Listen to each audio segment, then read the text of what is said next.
沉浸于有趣、可理解的内容里学习中文。欢迎来到沉浸中文 Real Chinese Talk 沉浸式中文学习播客。这个播客适合于中等水平及以上的中文学习者。在你可以理解的水平上，我用中文讨论有趣、日常的话题，创造中文沉浸式学习环境。我是你们的主播秋月。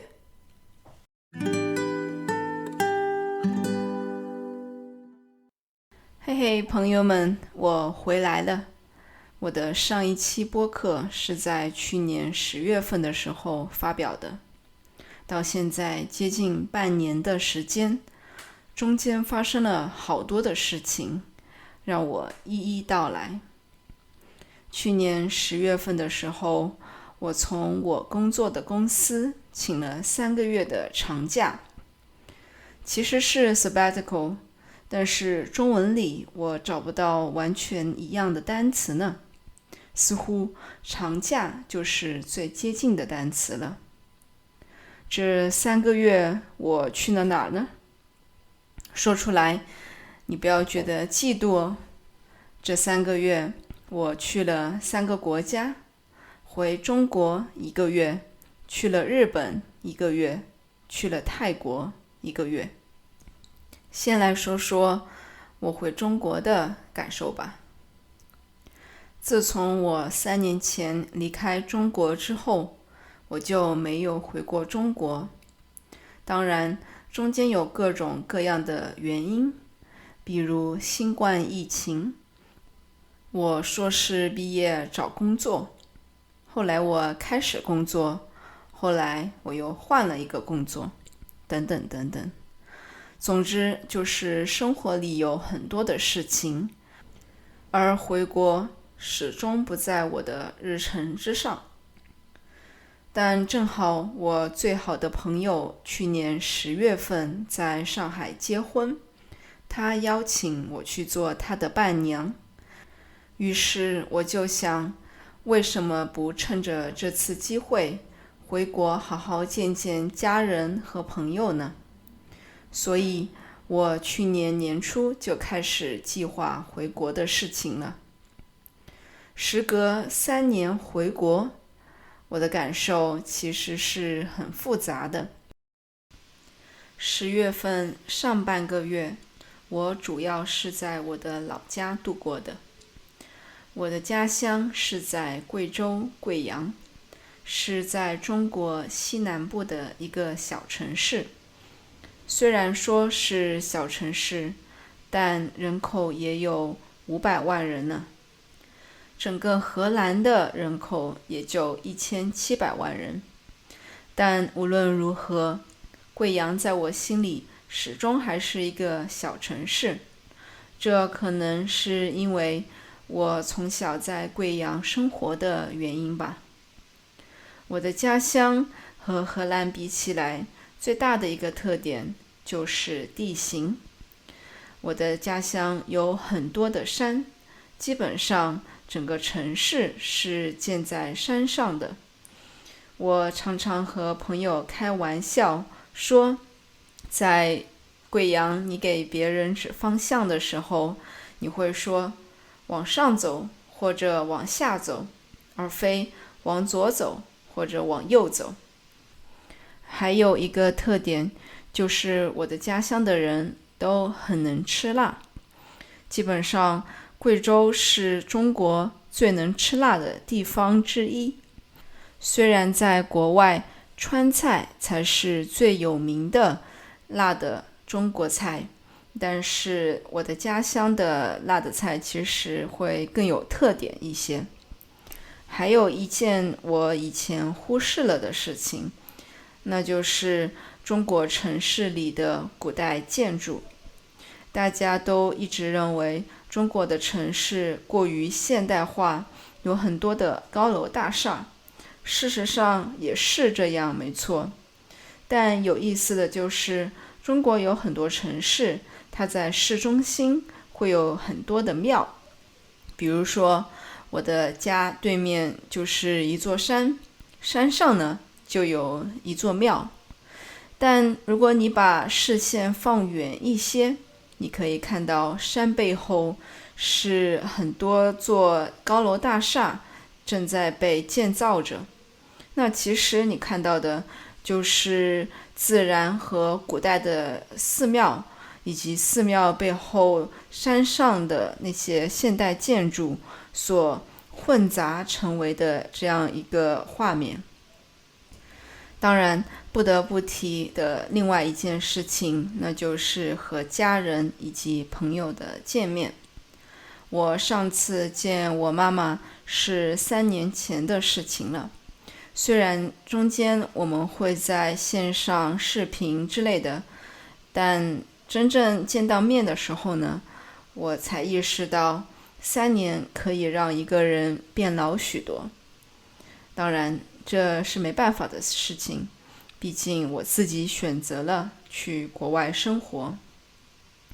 10月份的下半月呢，我去了上海。上海其实可以说是我的第2个故乡。我大学毕业之后就去上海实习和工作，直到我离开中国。我之前其实是非常喜欢上海的，因为上海非常的现代化，也有很多的工作机会，以及可以参加的活动之类的。但我这次回去，其实我发现自己好像没有那么喜欢上海了。一个重要的原因就是我越来越注意到上海的消费主义是有多么的严重。大家都在穿很时尚的衣服，路边也有很多小店，也有很多咖啡馆，有无数的商店和餐厅可以让你花钱。但我们真的需要这些衣服？真的需要每次都去很时尚的餐厅吃饭吗？其实并不是这样的。另外一件让我觉得并不是非常正能量的事情，那就是我朋友的状态。我很多的朋友基本上要么是失业，要么是正在想找下一份工作的这样一个状态。还有一些朋友提到了他们在新冠期间的一些遭遇，也让我对上海这个城市有一些失望。但话说回来，我还是很开心能够和朋友见面的，尤其是我最好的朋友结婚了，所以我能够好好的体会一下做伴娘是怎样一种感觉。我这次回国注意到我自己的一个变化，那就是我会谈论一些我原来不会谈论的话题，也会问一些原来不会问的问题。这和我在国内生活的经历是有一些关系的。因为在国外，我需要从零开始交朋友，所以我需要知道如何去从头认识一个人。因此，我需要学习如何问好的问题。那久而久之，我就习惯了这样的交流方式。那这次回国，我也会问一些很有意思的一些话题，这一点我还蛮开心的。到这里就是我的中国之行了。然后11月份的时候呢，我就去了日本。我之前的播客里有提到，其实我已经学了10多年的日语了，但是我一次都没有去过日本，所以这次我还是很期待的。那我在日本待了1个月的感觉呢，就是很奇妙。很奇妙是因为我原来在动漫或者日本的电视剧里看了很多东京的样子，日本城市的样子。而当我真正的去到了这些城市之后呢，我的感觉就是熟悉又陌生。但整体来说，我还是很喜欢日本，很喜欢东京的。有主要下面这几个原因。首先呢，就是东京的城市设计其实很有特点，虽然它的绿化和公园做得并不是很好，而且有很多的现代的建筑，但是呢，日本的建筑和中国的建筑其实很不一样。上海的建筑呀，都是差不多的，方方正正的，非常的现代化。但是呢，东京呢，它的每一栋楼似乎都是按照建造的人的感觉来建造的。就好比上海，它是非常统一的一个造型，但是东京的城市的楼呢，会更有特点一些。每栋楼的感觉都很不一样。从这一个路口转到下一个路口，你看到的就是不一样的风格，这其实很有意思。其次呢，就是东京有很多的餐厅、酒吧以及咖啡厅之类的，它其实并不是在地面上的，它很多都隐藏在楼里边。你需要有很强的目的性去到这一栋楼里边，你才可以知道啊，这里原来有一家餐厅，这里原来有一家很有意思的店，所以就总有一种新鲜感在里边。再其次呢，东京的商业结构和国内其实不太一样。在国内，我是说中国，它的整体的这样一个商业结构其实是以商业中心为中心的，每个餐厅、商店、卖服装的商店，它都是在商业中心里的。但是呢，在东京，大部分的商店都是分散在地面上的，这就导致你似乎去哪儿都可以找到餐厅或者卖小东西的店，这也会持续的给你一些探索这个城市的新鲜感。总体下来，我觉得东京乃至日本是一个我可以生活几年的这样一个地方，也许是1年，也许是几个月，我不知道。但当然大前提是我不在日本工作，而仅仅是在日本享受生活。毕竟日本的工作文化大家都有所耳闻，并不是很好，对吧？并且呢，另一个我想在日本生活的原因，就是通过在这里生活，我的日语可以变得很好。主要是因为在日本很多人他并不会说英语，所以呢，需要用日语和他们沟通。那这样的话呢，我的日语就可以得到很大的进步。总之呀，在未来几年，我会把去日本居住作为一个主要的计划之一吧。12月份呢，我就去了泰国。从日本到泰国其实是一个很大的落差。日本的街道很干净，人们也都很守规矩，但是在泰国呢，就比较的不一样了。用英文说呢，就是 wild。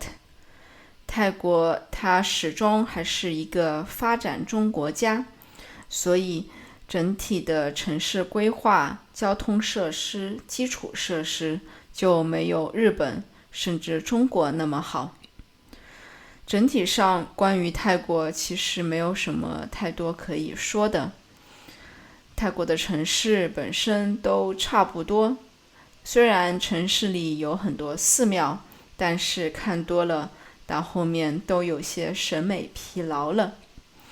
虽然泰国有很不错的自然风光，比如说热带雨林或者沙滩之类的，但是很多地方都需要开车才能去。另外一个原因就是泰国真的太热了。我们是12月份去的泰国。12月份的北半球应当是一年当中最冷的时候，但是在那个时候泰国已经有30多度的气温了，实在是难以忍受。我很多时候基本上都是在室内度过的，因此也错过了不少的自然风光和城市风光吧。但没办法，天气实在太热了。泰国之后呢，我就回荷兰了。但其实当我回荷兰的时候，我还是很开心的，主要是因为3个月的假期还是有些太长了，到后面真的有些审美疲劳。但是呢，回荷兰之后，我又开始了另外一件大事，那就是买房子。在荷兰买房子，其实像一场噩梦一样。这主要是因为有很多信息是不透明的，你需要通过好几层的中介才能够买到自己核心的房子，中间的贷款的过程也很复杂。最后买房这件事本身上，我们就花了很多钱，更不用说我们的买房贷款的事情。但还好，我们的运气不错，很快就定下了想买的房子，后面也顺利的成交了。但直到现在5月份，过去2-3个月了，我们还在忙各种各样房子的事情，比如说买家具、装家具，这里修修补补，那里修修补补之类的，估计还是要持续一段时间的。听到这里，你是不是觉得我过去这半年里发生了好多好多的事情？我同意，但我认为大多数都是很好的事情，而且不仅仅是在这过去的半年，更是在这过去的5年里。我最近意识到的一件事情，就是一个很好的衡量个人成长乃至于自己生命的一种方式，那就是看自己在过去的3到5年之内有没有变成一个新的人。一个新的人是指你身边有新的朋友，在新的城市生活，有新的生活方式等等。那怎么样让自己在3到5年之内成为一个新的人呢？我认为一个比较好的方式就是给自己每年设定一个大的目标。这个目标可以是换一个工作，可以是买房子，可以是结婚，可以是到一个新的国家生活和工作。通过这样完成一件一件的大事，你就会逐渐的变成一个新的人。比如说我自己，我过去的5年的确是改变我人生的5年。2020年，我离开了中国，来到了荷兰生活。2021年，我作为一个外国人，在荷兰找到了一份自己满意的工作。2020年，我在思考自己到底想要怎样的人生，自己想走哪个方向等等。而2023年是为年底3个月的旅行做计划，存钱、请假、申请签证、买机票等等，然后真的回亚洲回了3个月。而2024年，也就是今年，我的大事就是买房子，并且把自己的房子准备好，享受生活。而到目前为止，我基本上已经完成了这一件大事，所以在接下来的半年里，我只需要做自己想做的事情就好。你同意这样的看法吗？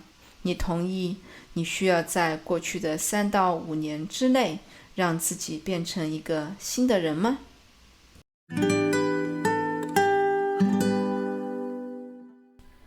感感谢大家的收听。